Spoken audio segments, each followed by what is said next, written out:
Special announcements. So I have a special announcement that I'm going to make, and this will take me some minutes to read. So if you bear with me, and I'm also going to use a microphone since I've been told I have a soft voice, so you can all hear me. And I take it you can hear me down the back? Perfect, thank you. On behalf of my fellow councillors, I'd like to take this opportunity today to outline a fresh approach that Council intends to take on future airport development, which we have conveyed to the Queenstown Airport Corporation. The points I'm about to make have been discussed in recent days with the Queenstown Airport Corporation, and the statement of intent will be updated to reflect this amended direction. The Board of QAC has yet to discuss this, and I respect that, but Council is expressing a clear expectation today, and I am confident that the Airport Board will listen. Today, however, I want to address first and foremost our community. Here in the Lakes District, we're experiencing change based on continuous rapid growth. This is not new. The issue has been with us for decades. Some embrace change, some are new to it, some are deeply challenged by it. Caught up in that tension is the undeniable need to strategically plan for it. In fact, as a high growth council, the government requires us to plan for and demonstrate how we will accommodate growth and our measures and achievements towards these outcomes. And measures our achievements towards these outcomes. Businesses plan for growth, the tourism sector plans for it, and so too must Queenstown Airport Corporation. In fact, they are compelled to do so as a council-controlled trading organisation, not only to understand growth, but to plan for and to invest in infrastructure to facilitate it. Out of all the master planning and infrastructure planning and transport planning that is happening within this district, it was the Queenstown Airport Corporation's growth projections last year that brought all the challenges and perceptions around growth firmly to light. For many, the prospect and the quantum of that long-term growth forecast was hard to accept. When we cast our planning 30 years ahead, the numbers are confronting. And that's why we are now seriously committed to strategic growth management. In terms of QAC, for some the issue was noise, for others aircraft movements, and for others the potential to see more visitors and more congested roads, and yet others see it as a challenge to the environment. I've heard some voices say Council is not listening. Today, I'm going to demonstrate that we clearly are, and I can confirm that each and every member of this Council has been very aware of the different opinions across our communities. We've heard voices that are alarmed by change. We've heard voices potentially impacted by noise, voices of the tourism sector reliant on visitors, and those who cherish the immediacy of an international airport on their back doorstep. From the QAC perspective, they've heard Council's expectations that they must deliver high quality air services and infrastructure, that they must ensure the airports are key infrastructure assets and they must plan for the future, and importantly, they cannot fail to ensure that they maintain their social licence by being a good neighbour. To be fair to the QAC, that is what they are delivering on behalf of the district. But there is one other thing we need to bring to this conversation, and that is the well-being of our people. The clear stress, anxiety, dissent, and downright vitriol that this issue is creating in both Queenstown and Wanaka is a genuine concern for myself, my fellow councillors, and I know for the Queenstown Airport Corporation. We have continued to engage with QAC and have agreed the following short-term projects with them.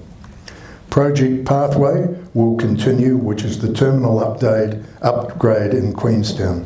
The Lot 6 acquisition will continue, and the necessary planning and licensing steps to facilitate any future domestic commercial activity for Wanaka which may occur will progress.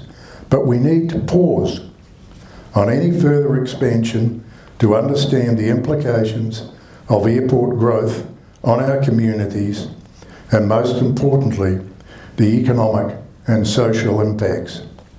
I can confirm today that we will undertake the following work. We will ensure that the demand forecasts for the airports are aligned to the projected growth forecasts for the district, resident and visitor expectations, through the district-wide Spatial Plan, which is now being undertaken by QLDC in partnership with central government. This Spatial Plan follows the lead of the recent Beyond 2050 initiative and will be consulted on with our community. We will undertake a wide-ranging economic impact assessment to understand the full economic effect of the airports and their role in supporting the economic well-being of the district and the region. We will undertake a comprehensive social impact assessment for both Queenstown and Wanaka communities to understand the social impact of further developments of the airport within the context of protecting social licence. We will review Queenstown Airport Corporation's sustainability goals to ensure the company is promoting best practice environmental management of its facilities, its services and the airlines serving the district. Both impact assessments will be independently delivered and involve wide consultation and engagement with the public and sector groups to ensure a robust view of the significance of the impacts and impacts of the airports are well understood. Collectively, these critical projects will allow the company to continue its short-term investment program, which I've outlined, but this work will also provide a springboard to the in-progress planning for the implementation of the airport's next long-term phase, out to 2045. To be clear, in terms of Queenstown Airport, until this work has been completed, councillors will not consider or accept any change to Queenstown Airport's noise boundaries.